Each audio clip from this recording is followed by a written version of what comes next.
Guys, eske nou ka arete nou peyi kon sa?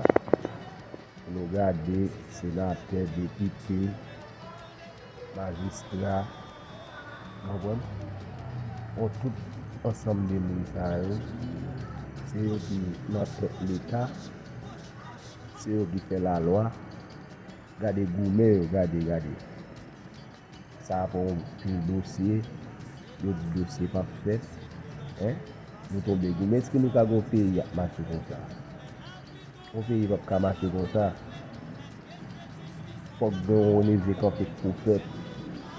Ou mwen yon revolisyon. E pari do ap asifik. Pou nou pou revolisyon leve kon fek. An tem di pari kon sal la.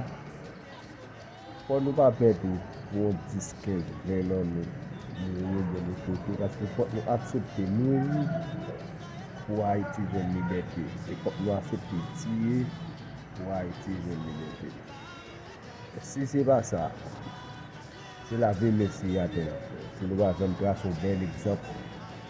Pou jen de l'Etat sa yo mwen nou ap gen la yo.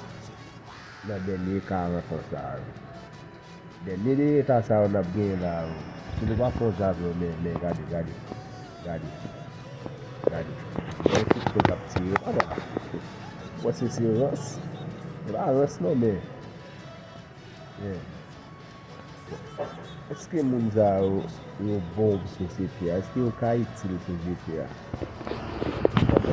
Yo la yo djevi itil yo. Eske yo itil yo venan? So, mali, nak wetoune wè nan not video an kon. Nak wè nan not video an kon.